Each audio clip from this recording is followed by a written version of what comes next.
Trois jeunes Gambiens vont voler dans la maison d'une femme riche et cette dernière leur jette un mauvais sort et ces trois jeunes meurent chacun à son tour des faits mystiques, histoire mystique. Avant toute chose, j'aimerais attirer votre attention. Surtout, priez sans cesse et de ne pas oublier que le monde ici-bas est un monde là où il y a plusieurs mondes.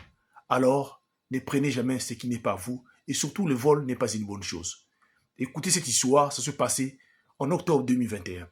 Trois jeunes vivant dans un quartier en Gambie. Le quartier s'appelle Bako. Les trois jeunes se prénommaient Ousmane, Bouba et Cheney. Ces jeunes, impatients de la vie, en voyant les autres réussir, habillés, des bonnes marques, rouler dans des belles caisses, ces jeunes voulaient véritablement alors aussi devenir riches très rapidement.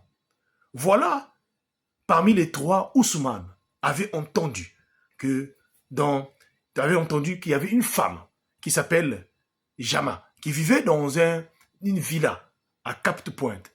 Alors, cette dame, elle vivait à seule. Apparemment, dans sa villa, il y a beaucoup, alors des objets en valeur.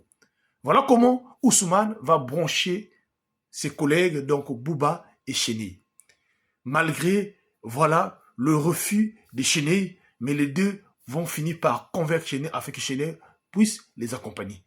Et voilà, les trois vont décider donc d'aller voler. Tout juste d'aller prendre ce qui est le butin, alors des choses qui sont des valeurs dans la maison et de vendre, pourquoi pas de faire des bonnes choses. Voilà comment le jour J, les trois jeunes décident donc d'aller la nuit. Et quand ils arrivent, ils essaient d'escalader donc le mur et ils sont rentrés jusque dans la maison de la villa, là où vivait cette dame-là. Mais ce jour-là, la dame était assise très tard sous ses fauteuils en train de suivre la télévision. Et quand ils sont rentrés, la dame était surprise. Voilà comment les trois jeunes hommes vont véritablement attacher la dame. Alors, pendant que Ousmane était en train de surveiller, voilà comment Bouba et Chéné sont rentrés dans toute la villa en train de récupérer tout ce qui était des valeurs. Mais cette dame-là n'a pas pu faire une résistance. Après qu'ils ont tout véritablement pris, en partant, la dame les a dit que vous ne savez pas là où vous avez mis pied. Ce que vous avez fait là, vous venez de signer votre arrêt de mort. Les jeunes hommes sont foutés de ce qu'elle disait. Alors ils sont sortis, ils sont partis. Quand ils sont partis, les semaines se sont passées. Après 2 semaines, voilà un des jeunes qui s'appelle Ousmane, le premier qui les avait branchés, celui-là va faire un malaise.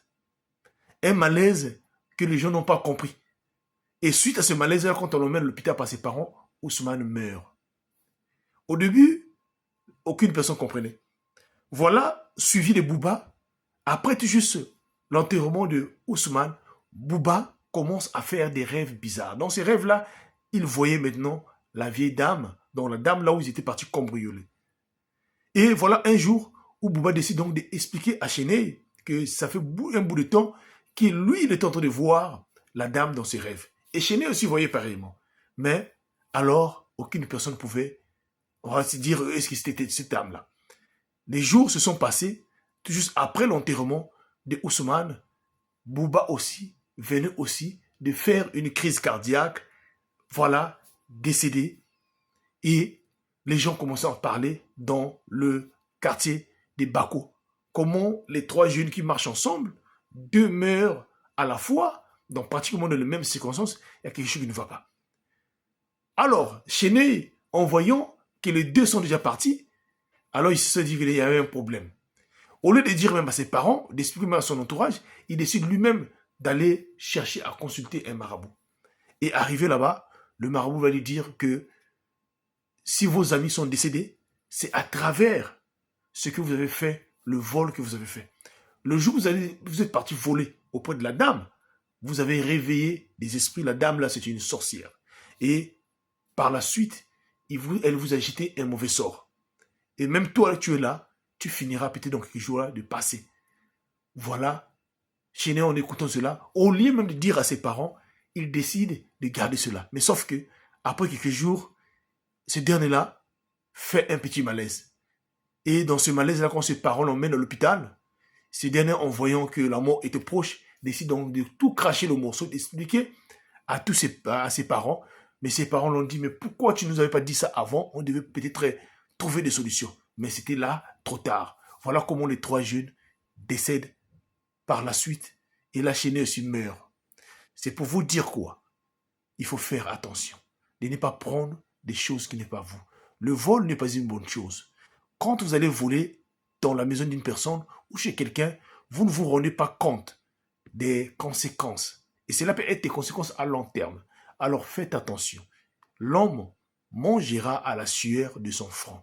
C'est à la sueur de notre front que nous devons manger. Ne contentez pas, ne voyons pas des autres, n'envions pas des autres. Ceux dont aujourd'hui vous voyez avec des voitures, avec des belles caisses, des belles marques.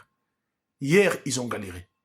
Aujourd'hui, ils ont ça. Demain, ça sera peut-être pour vous. Alors, soyez patients et continuez à travailler. Que Dieu nous bénisse. Partagez-moi cette histoire. C'était HPH. L'homme a plusieurs histoires. Je vous remercie.